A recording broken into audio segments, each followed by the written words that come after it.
guys, welcome to another episode of TFL's Top 5, and today I have my man Andre. Where's Nathan? Hey guys, well, he's on another project. Yeah, he's covering something else, so it's me and Andre today, and today we're doing a very fun episode called The Top 5 Ways the New Car Tech is Making Our Lives Worse.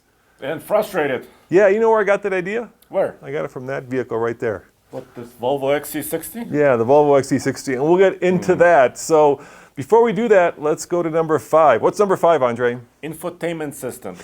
Yes. Yes? Yes, infotainment systems. You know, if it's BMW iDrive or Cadillac's Q or pick the system you want. You can name it. You can name it.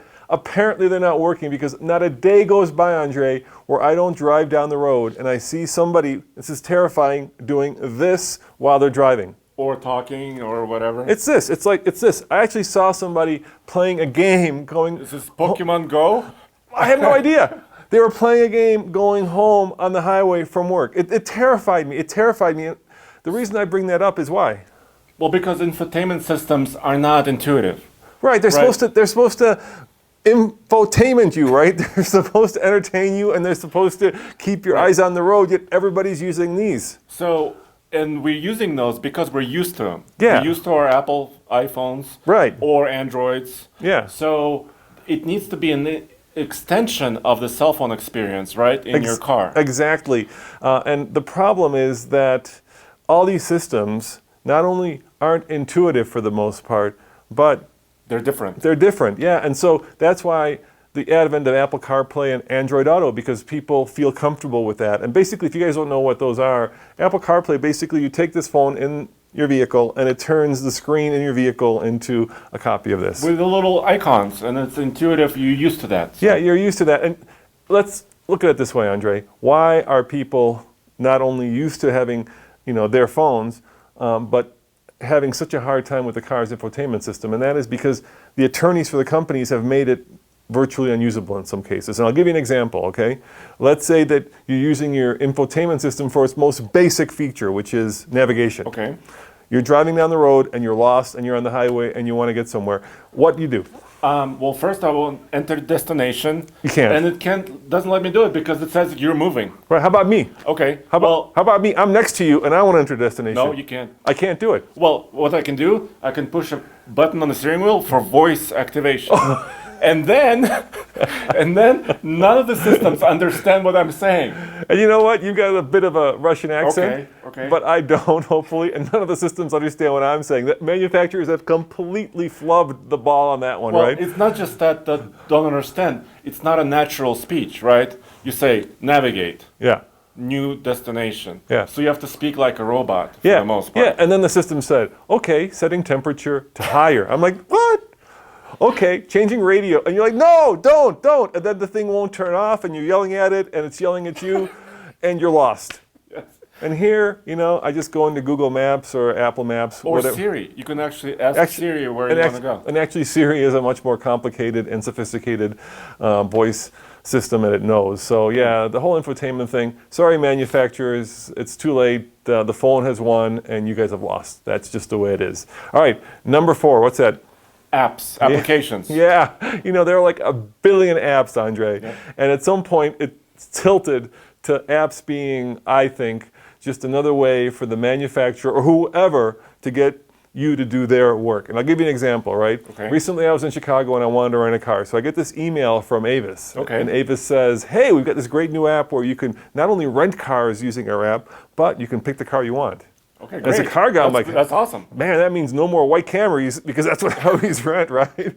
I'm going to pick the Mustang. Okay. So I go and I download the app. First thing it wants is what? You know what it wants. What, a login? Yeah, right. It wants my Avis number. I have Your Avis number? Yeah, I don't know what my Avis number is. Do you know what Avis number has assigned to you? No, I No. don't. I'm not joking, guys. It took me an hour, 1 hour on the phone talking to an automated system. If you want your Avis number, go screw yourself because that's not an option, right? Or worse yet, and this is actually worse, you get somebody with like a fake American accent, because they're outsourcing all this because they don't want to hire Americans to do it, so they hire somebody in some other part of the world, and it sounds like they're talking with marbles in their mouth. Hey, Roman, howdy!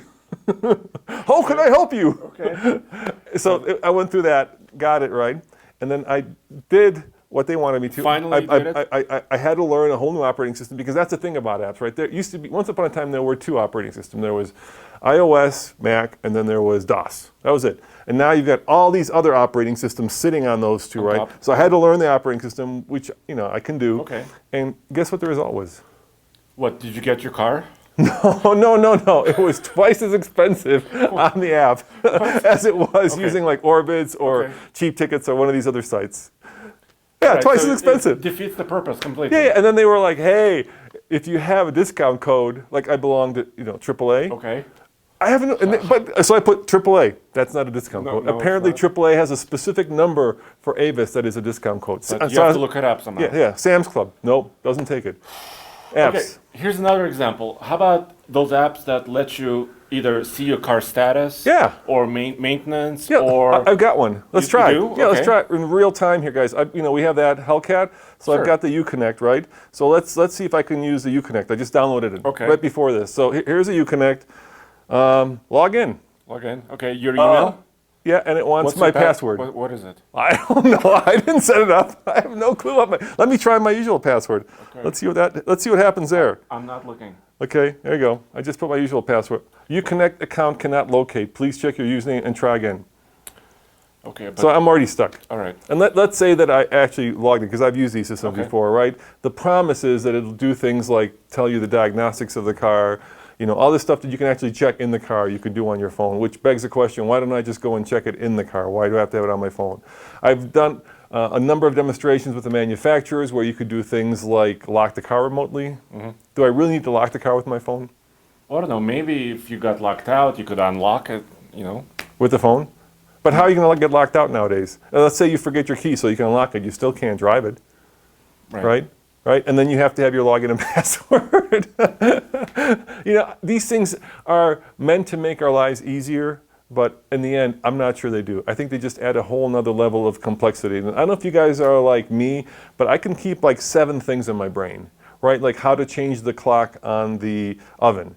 And then, 7 of those things, how to log into UConnect. And then when I learn the 8th, the first one falls off a cliff.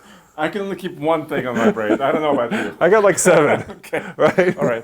Right? And then the 8th one falls off a Okay. cliff. So it just adds, you feel like you're missing out if you don't have it. And then when you do have it, it's just a way for you to do the manufacturer's work. Instead of like talking to a live person on the phone, you're talking to some machine. Instead of interacting with a service rep, right, you're setting up appointments here so that they don't have to answer the phone. It just doesn't make much sense to me. All right, let's go to number 3. Number 3, driver aids, and this is a big one. Yeah, and that's why, this is actually why this whole topic came up, and that was because I was driving this car, and it has this lane keep assist. And the problem with the lane keep assist is that it defaults to on. So Okay. every time that you're driving, imagine this, I'm driving along, and the news was on, and all of a sudden, the news is saying, Michael Phelps wins his, and then all of a sudden, beep, beep, beep, beep, beep, it turns the radio, and I'm like, what does Michael Phelps win? And it was because I slightly veered Okay. into, the lane. You were thinking about Michael Phelps. And No, I was you got- driving fine. I was driving absolutely fine. Okay. Just slightly veer, and bing, bing, bing, bing, bing. Because Radio you thought turns it on. was, you were leaving the lane. Yeah, I wasn't. And I'm like, well, that's annoying. Let me just turn it off. So I turn it off, get back in the car. It's back on. Next time you turn it on. Every time it's back on. And now, there might be a way, to go default it to to go off. into like some sub menu where you can just default it to off. But you know what? If I'm buying that car, the first thing that I want is a car that I can drive and enjoy, not having to delve into the owner's manual to default to a system that some engineers think is what I want out of a car. The real issue, Andre, is that these cars with all these autonomous systems, right, are designed for the lowest common denominator, right? And their safety is paramount, right? Right. So they do everything, false positives, right? Right, yeah. So they try to, not hit anything, not to back up. How about backup assist? It continuously beeps. Yeah.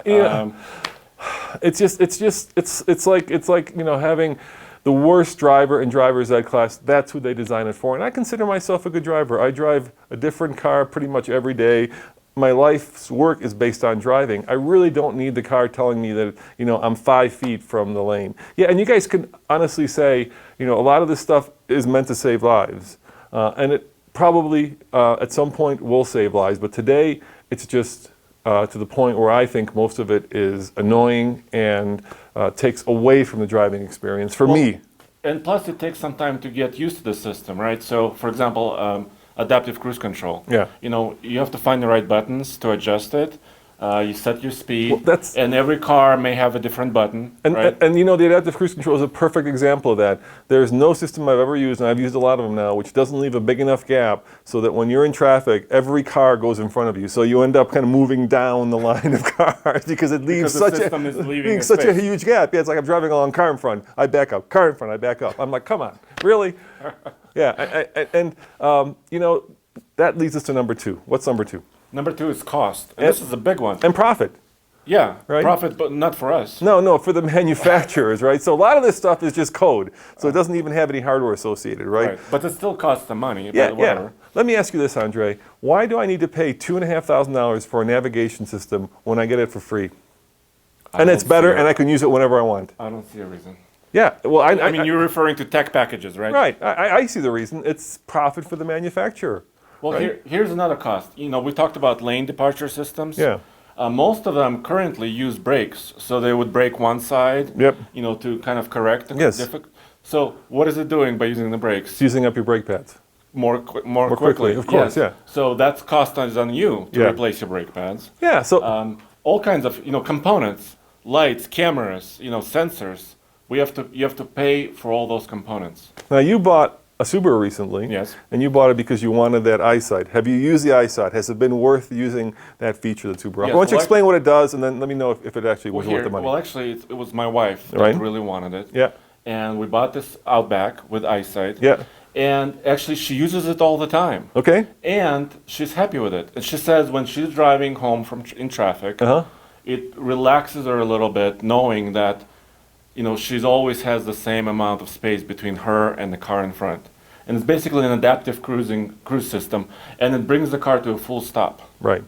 So you don't have to worry about that. Oh, am I supposed to take over driving now, or And- back off? And So- that's a perfect segue to number one, right? Yep. And that is, there's a difference between people who love to drive and people who just want transportation, right? Your wife is talking about transportation. She just wants she to get wants to get from work to home safely Yeah. and as easily as possible. Right. So the thing that really got this conversation going was the fact that we're quickly heading down the road to autonomous cars. Yep.